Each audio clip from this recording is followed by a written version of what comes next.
저도 화학이라는 걸 너무 싫어해서 고등학교 때까지 너무 싫어해서 예, 너무 싫어했었는데 신약을 만들고 싶다라는 꿈만 있으면 어디든 어디과든 다 갈 수 있지 않을까라는 생각을 합니다.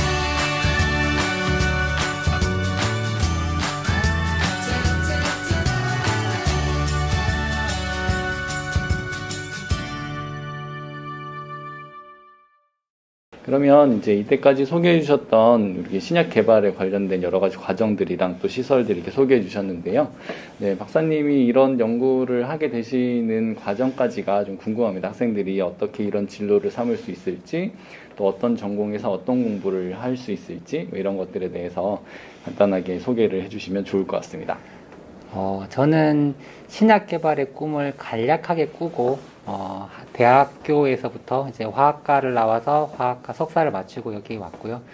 실제로 여기에서 근무하는 주변 연구원들을 보면 화학과 출신이 아니고 위생물학과, 생물학과, 그리고 반대로 전기팀 뭐 이런 식으로 해서 신약을 만드는 메인이 있고요. 그 신약을 만들기 위해서 여러 서브의 전공들이 있기 때문에 신약을 만들고 싶다라는 꿈만 있으면 어디든 어디과든 다 갈 수 있지 않을까라는 생각을 합니다. 심지어 여기는 불어불문학과 출신에 있는 분도 있습니다. 왜냐하면 신약을 만들기 위해 서포트하는 지원팀으로 충분히 올 수 있기 때문에 그래서 신약 개발이라는 뭐 화학적인 것, 미생물, 바이오가 아니라 여러 분야에서도 꿈만 꾼다면 충분히 가능하다고 생각을 합니다. 네. 박사님은 처음부터 신약 개발에 관심이 있으셨네요, 그러면? 신약 개발에 관심이 있었지만 취업은 신약 개발을 하지 못했고요. 좀 둘러서 여기 오게 되었습니다. 원래는 신약이 아니라 제네릭 의약품을 만드는 제약회사에 가 있었고요. 그래서 제네릭 의약을 만들다가 흘러 정말 기회가 좋게 꿈을 실현하러 여기 오게 되었습니다. 지금은 실제로 1년에 한 12건 정도의 신약을 만들어 드리고 있고요. 이게 이제 임상으로 가게 되는 그 단계, 마지막 단계를 저희가 만들어 드리고 그걸 가지고 이제 사람 몸에 투여하는 단계 한 1년에 한 12건, 13건 정도의 신약을 개발하면서 굉장히 많은 자부심을 가지고 일을 하고 있습니다. 네. 말 그대로 신약은 새로운 약이라고 하면 될 것 같은데 학생들이 제너릭 약에 대해서 잘 모를 것 같아요. 간단하게 설명 한번 해주시겠습니까? 대부분 쉽게 얘기하면 여러분들이 드시는 약들은 대부분 다 제네릭 의약품입니다. 신약이라고 하면 특허가 만료되기 전까지 20년 동안은 아무도 판매할 수가 없습니다. 그래서 원개발사 외에는 판매할 수 없기 때문에 여러분들이 대부분 집에서 드시는 대부분의 약들은 제네릭 의약품입니다. 네. 그래서 이미 특허가 만료되어 있어서 네. 누구나 만들 수 있는 네. 이제 기술이 알려져 있는 약들. 네, 맞습니다. 네. 그렇게 이해하면 될 것 같습니다. 네, 이번 질문은요, 저희가 많이 공부하고 있는 SSI라고 하는 이제 과학과 관련된 사회 쟁점에 대한 질문입니다. 신약 개발을 하는 것은 당연히 이제 인류의 그 좋은 발전과 그리고 새로운 약을 개발함으로써 뭐 건강 문제를 해결한다거나 이런 쪽으로 당연히 좋은 거라고 생각을 하는데요.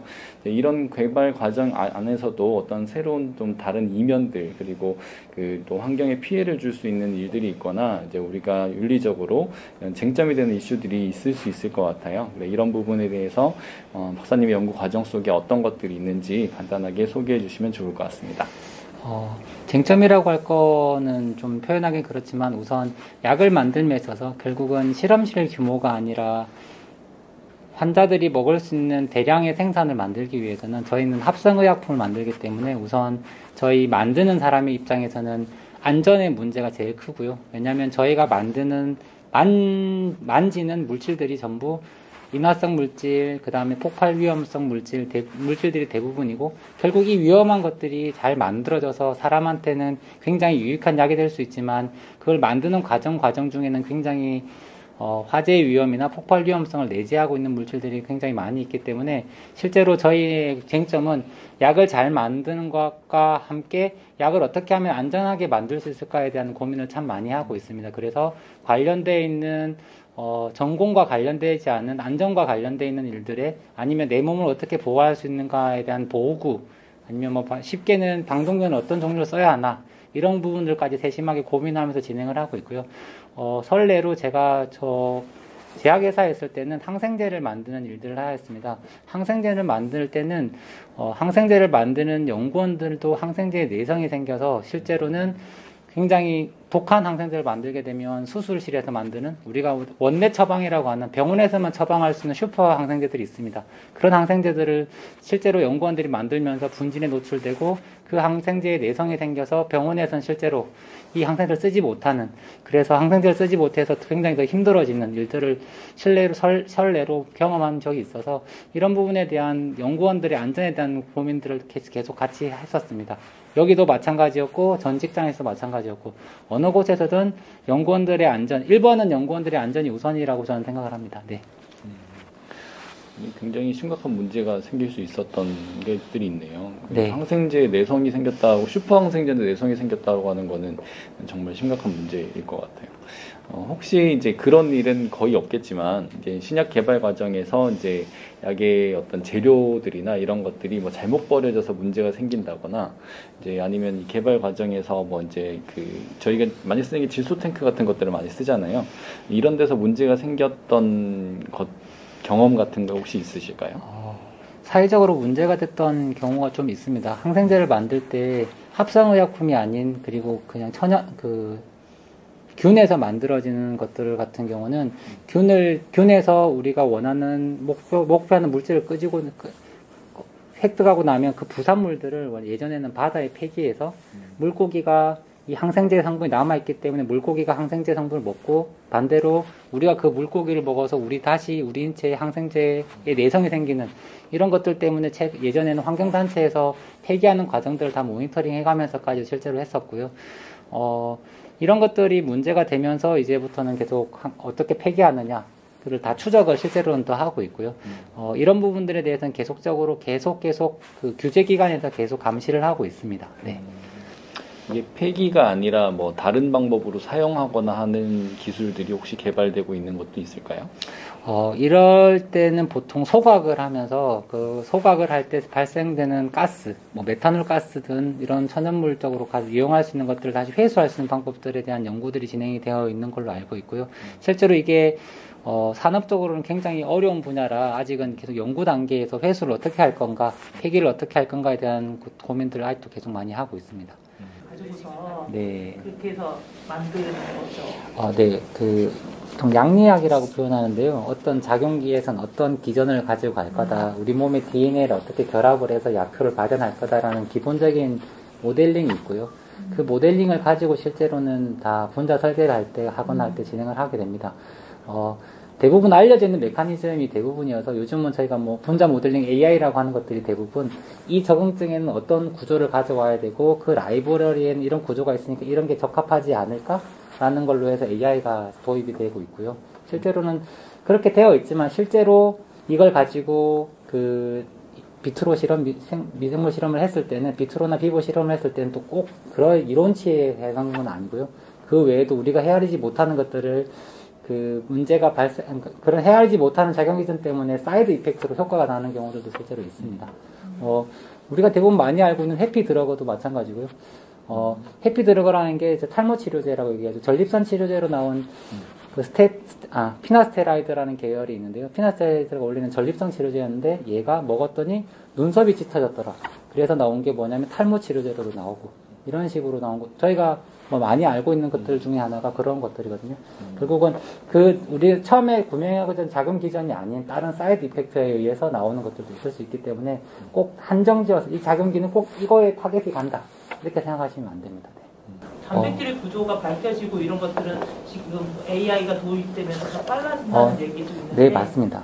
그 단백질 구조가 밝혀졌다는 것은 이미 저희가 약을 만들면 약 기전에 대해서 다 규명을 다 해야 됩니다. 우리 몸에 들어간 이 약이 어떻게 작용이 되어서 어떻게 약이 발현이 되고, 그 다음에 약이 발현이 되고 난 이후 약이 어떻게 버려지는지까지에 대한 걸 다 밝혀내야 되는 게 신약이거든요. 그래서 그런 것들에 대한 것들을 보면 이 단백질 구조가 밝혀지고 단백질이 어떻게 작용하는지가 밝혀지면 그 시간이 굉장히 많이 줄일 수가 있고요. 그 시간을 줄인 시간만큼에 대한 건 어마어마한 큰 보상이 되는 거라고 저는 생각합니다. 네. 그 부분이 이지영 책임님이 주로 연구하시는 부분인가요? 네, 거기가 대부분 거기에 메인입니다. 네. 분자 설계할 때 아예 기본 백본이라고 저희가 표현을 하거든요. 그 백본에서 다른 여러 작용기를 붙이게 되는데 이 백본을 설계할 때 이 적응증은 이 백본이 제일 적합하다. 그럼 이 백본에 다른 작용기들을 붙여서 가면 더 효과적으로 약을 빨리 만들 수 있는.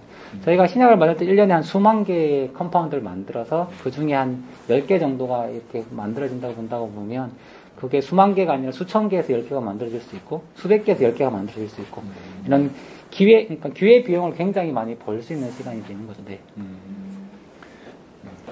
다음에 이지영 책임님을 만나면 단백질의 구조에 대해서 또 질문해보고 얼마 전에 기사 나왔더라고. AI가 이제 단백질 구조를 밝히는 네. 것에 최근에 이제 굉장히 성공적인 결과를 거뒀다고 기사가 나와서 이러면 AI가 또 우리의 일을 대체하는 건가 뭐 이런 생각을 하긴 했었는데 역할 분담이겠죠. 좀 더 도와주는 역할 분담의 역할이라고 생각하고요. 실제로 AI로만 해결할 수 있는 건 아니고 결국은 다 이건 사람한테 가는 부분이라 굉장히 조심스러운 부분이 다 밝혀야 되는 거라 쉽지 않을 거라고 저는 생각합니다. 근데 AI가 확실히 도움이 되는 건 확실합니다. 시간을 많이 줄입니다. 네. 그 아까 비보 실험이랑 네. 그 두 가지 얘기해 주셨는데 네. 그거는 뭘까요? 비보 비트로라고 하는 거는 실험실에서 균은 동정 개념으로 하는 비트로가 있고요. 비보는 동물에서 하는 게 비보라고 이해하시면 됩니다. 네. 학생들 교육을 할 때 네. 교육 과정에는 단백질에 대한 얘기는 거의 안 나와요. 그러니까 네. 단백질은 뭐 영양소로서 네, 소화 네. 과정에서 하고 그리고 이제 유전자가 발현될 때 최종적으로는 단백질이 된다. 네. 그 정도 수준인데 네. 실제적으로는 지금은 단백질에 대한 연구가 굉장히 중요한 네. 부분이잖아요. 네. 그래서 학생들에게 그 단백질과 관련되는 교육을 하고 싶어서 단백질 폴딩에 대한 네. 그런 뭐 구조 만들기 이런 네, 것들을 네. 한번 해보기도 하고 하거든요. 네. 네. 그랬을 때 굳이 뭐 교육 과정에서 그런 것까지 하고 할 필요가 있을까 이렇게 생각을 하시는지 아니면 어려서 그런 경험들을 좀 하면 훨씬 더 빠르게 단백질의 어떤 3차원적인 구조라든지 네. 어떤 변화라든지 이런 거에 대한 어떤 그 개념 이런 게 더 잘 서고 좋지 않을까 저는 그럴 거라고 생각을 하고 저는 전공이 우선 단백질 미생물 생화학 쪽이 아니고 저는 단순히 분자로만 보는 케미칼로만 하는 부분이 있어서 그 설명드리긴 그렇지만 케미칼로 생각하면 마찬가지입니다. 케미칼도 탄소하고 수소로 결합이 되어지고 이게 어떻게 결합이 되어지느냐 이 결합이 얼마나 단단하게 되어지느냐에 따라서 우리 몸에 들어갔을 때 얘가 떨어지는 작용기 어디 부분이 이렇게 약 이렇게 가면 약효는 얘만 내고 얘는 전달하는 운반하는 트랜스포머 역할하면 약이 이렇게 들어가서 어디에 붙을 때 얘가 발현이 되는 거예요. 그래서 이런 것들도 얼마나 결합이 떨어지는 결합력도 다 저희는 고민을 하거든요. 이게 또 마찬가지인 것 같아요. 단백질 같은 것도 굉장히 3차원적 입체론적이고 굉장히 어렵다고는 하지만 그런 것들이 저보고 단백질 공부하라 그러면 저는 못합니다. 이제 왜냐하면 어릴 때부터 아예 봐오지 않았으니까 나는 저긴 너무 어려운 학문이었다라고 저는 나눴지만 실제로 그게 자연스러워지면 뭐든 자연스러워지면 이게 듣고 자연스러워지면 저는 충분히 좋은 기회라고 저는 생각을 하거든요. 그래서 저도 화학이라는 걸 너무 싫어해서 고등학교 때까지 너무 싫어해서 너무 싫어했었는데 학교에서 이런저런 교양 수업을 듣다 보니 너무 재밌어져서 반대로. 대학교 때 화학이란 걸 새로 했거든요. 그래서 이런 것들이 뭐 이렇게 가든 저렇게 가든 이게 아니라 이렇게 가도 이렇게 다시 돌아올 수 있는 기회가 있다는 건 여러 가지 자원들이 있어야 된다고 생각합니다. 네.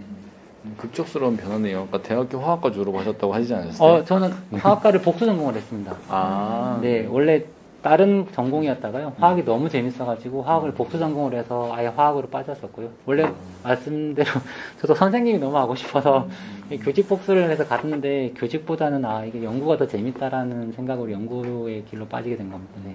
박사님 그러면 그 대학에 가서 화학이 재밌어지신 거예요? 네. 고등학교 때는 화학이 너무 싫었습니다. 저는 이해하고 암기하는 걸 정말 못하고요. 이해하는 학문이었는데 그때까지 화학은 암기하는 학문이었는데 대학교에 갔더니 전공이 유기학인데 유기학은 이해를 해야 이게 암기가 되더라고요. 그래서 굉장히 재미있는 학문으로. 네. 전 98학번. 98학번. 갑자기 혀를 차고 그래. 아니 요번에 이제 여기서 오프 더 레코드로까지만 영상을 딱 보여주고 우리가 나중에 알아두는 거지. 어떤 교수님이 이렇게 화학을 대학에서 재미있게 가르쳐 주셨는지. 윤영준 교수님한테 지금은 정년하셨습니다. 아니 되게 특이한 케이스. 사실은 고등학교 때 화학을 좋아하다가 대학에서 싫어하는 경우가 많이 생기는데